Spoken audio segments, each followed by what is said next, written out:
Short term big returns అని అన్నారు. ప్రతి నెల లాభాలు నేరుగా అకౌంట్కే వస్తాయన్నారు. ఇంకేముంది, చాలా మంది టెంప్ట్ అయ్యారు. సహజంగానే లక్షలు సమర్పించుకున్నారు. ఇప్పుడు పోయాం మోసం అంటూ తెగ ఫీల్ అయిపోతున్నారు. డబ్బులు బ్యాంకులో వేస్తే ఓ 10 ఏళ్లలో రెట్టింపు అవుతుంది. అదే ప్రైవేట్ ఫైనాన్స్ కంపెనీలో డిపాజిట్ చేస్తే అక్కడ కూడా ఓ 7-8 సంవత్సరాల్లో డబుల్ అవుతుంది. కానీ అవే డబ్బులు మీరు మా స్కీమ్ లో పెడితే జస్ట్ 25 నెలల్లోనే డబుల్ అయిపోతాయి. అంటే మీరేం చేస్తారు?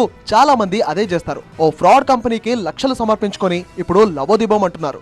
లాభాల సంగతి దేవుడెరుగు, అసలు ఇప్పించుకోండి మహాప్రభు అంటూ ఖాకీలను ఆశ్రయించారు. హైదరాబాద్ లోని సైబరాబాద్ కమిషనరేట్ పరిధిలో వెలుగులోకి వచ్చింది ఈ మోసం. చాలా మంది జీవితాల్లో చీకట్లను నింపింది. ఈ కేటుగాడి పేరు Pavan. Wealth capital services private limited పేరుతో ఓ సంస్థను స్టార్ట్ చేశాడు. బైబ్యాక్ ఓపెన్ ప్లాట్ స్కీమ్ ను ప్రారంభించాడు. ప్రతి కస్టమర్ చేత 8 లక్షల రూపాయలు పెట్టుబడి పెట్టించి 2 గుంటల భూమిని కొనుగోలు చేయించాడు. ప్రతి నెల కంపెనీ లాభాల్లో 4% వాటాతో పాటు 25 నెలల్లోనే మీరు కట్టిన డబ్బులు డబుల్ అవుతాయంటూ అగ్రిమెంట్ చేశాడు. అలాగే double gold scheme, gold chits పేరుతోనూ లక్షలు కట్టించుకున్నాడు. దాదాపు 3600 మందిని ఈ స్కీమ్ లో జాయిన్ చేయించి 300 కోట్ల రూపాయల వరకు వసూలు చేశాడు. ఇక మోసపోయామని గ్రహించిన బాధితులు పోలీసులను ఆశ్రయించారు. న్యాయం చేయాలంటూ వేడుకున్నారు. ఇక ఈ ఘటనపై కేసు నమోదు చేసిన పోలీసులు కంపెనీ చైర్మన్ పవన్ తో పాటు 7గురిని అరెస్ట్ చేశారు.